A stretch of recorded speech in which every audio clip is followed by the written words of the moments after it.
ఓం శ్రీమాత్రే నమః. ఓం నమో భగవతే వాసుదేవాయ నమః. మిత్రులారా, తెలుగు క్యాలెండర్ ప్రకారం శ్రీ క్రోధినామ సంవత్సరంలో కర్కాటక రాశి వారికి ఎలాంటి ఫలితాలు రానున్నాయి, గురు శని గ్రహాల ప్రభావం ఎక్కువగా ఉంటుందా లేదా అనే పూర్తి వివరాలను ఇప్పుడు తెలుసుకుందాం. జ్యోతిష్య శాస్త్ర ప్రకారం శ్రీ క్రోధినామ సంవత్సరంలో గ్రహాల ప్రభావంతో కర్కాటక రాశి వారికి మిశ్రమ ఫలితాలు రానున్నాయి. ఈ ఏడాది గురుడు లాభస్థానంలో ఉండగా రాహువు బలమైన స్థానంలో ఉంటాడు. కేతువు ఈ రాశి నుంచి 3వ స్థానం నుంచి సంచారం చేయనున్నాడు. శని అష్టమ స్థానం నుంచి రవాణా చేయనున్నాడు. ఈ సమయంలో వాహనం నడిపేటప్పుడు జాగ్రత్తగా ఉండాలి. ఆదాయం 14, వ్యయం 2. కర్కాటక రాశి వారికి ఉగాది తర్వాత ఆర్థికపరమైన విషయాల్లో చాలా మెరుగ్గా ఉంటుంది. ఈ కాలంలో మీరు అనేక మార్గాల ద్వారా ఆదాయాన్ని పొందుతారు. మీ ఖర్చులు కూడా చాలా తక్కువగా ఉంటాయి. మీ సంపద పెరగడంతో మీ ఆర్థిక స్థితి బలపడుతుంది. మీ సామాజిక ప్రతిష్ట కూడా పెరుగుతుంది. ఆర్థికపరమైన విషయాల్లో కొన్ని జాగ్రత్తలు తీసుకోవాలి, లేదంటే కొంత నష్టపోయే అవకాశం ఉంది.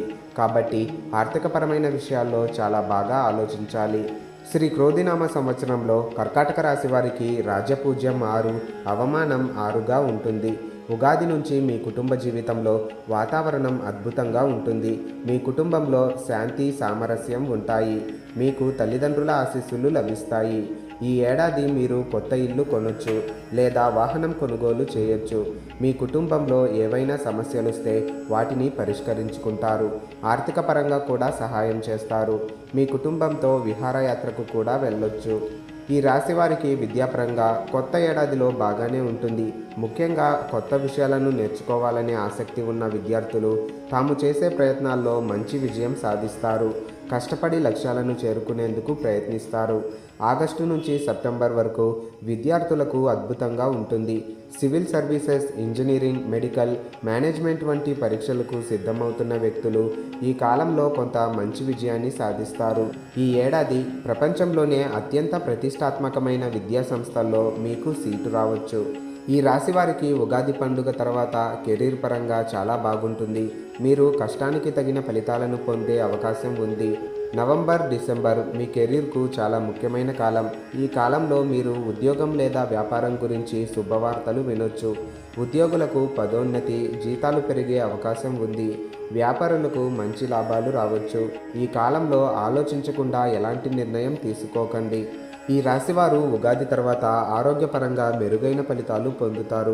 కానీ కొన్ని సందర్భాల్లో ఒత్తిడికి గురవుతారు. పని లేదా ఇతర విషయాల గురించి ఆందోళన చెందడం వల్ల మరింత ఒత్తిడి పెరగొచ్చు. ఈ ఏడాది సుదీర్ఘ ప్రయాణం చేయడం వల్ల మీరు బాగా అలసిపోతారు. జూలై, సెప్టెంబర్ మధ్య మీ ఆరోగ్యం క్షీణించవచ్చు. ఆరోగ్యపరంగా ఏవైనా ఉంటే వైద్య సలహాలు తీసుకోవాలి. కర్కాటక రాశి వారు కొత్త ఏడాదిలో వైవాహిక జీవితంలో కొన్ని ఒడిదుడుకులను ఎదుర్కొంటారు. మీ ఇంట్లో కొన్ని వివాదాలు ఉండొచ్చు. అయితే ఎన్ని జరిగినా పరిస్థితులు మీకు అనుకూలంగా ఉంటాయి. మీ భాగస్వామితో చర్చల ద్వారా అన్ని విషయాలను పరిష్కరించుకోండి. ఈ ఏడాది మీ జీవిత భాగస్వామి ఆరోగ్యం క్షీణించవచ్చు. కాబట్టి వారి ఆరోగ్యం పట్ల శ్రద్ధ వహించాలి. మరోవైపు అవివాహితులకు వివాహం జరిగే అవకాశం ఉంది. పాటించాల్సిన పరిహారాలు. ఈ రాశివారు ఈ ఏడాది ప్రతి మంగళవారం హనుమాన్ ఆలయాన్ని సందర్శించాలి. హనుమాన్ చాలీసా పఠించాలి. శని మంత్రాలను, స్తోత్రాలను పఠించాలి. శనివారం రోజున నల్ల కుక్కకు రోటీ తినిపించాలి. శనివారం రోజున శనిదేవుని ఆలయం లేదా శ్రీ వెంకటేశ్వర ఆలయాన్ని సందర్శించాలి. ధన్యవాదాలు. వీడియో నచ్చితే ఒక లైక్ కొట్టి అందరికీ షేర్ చేయండి.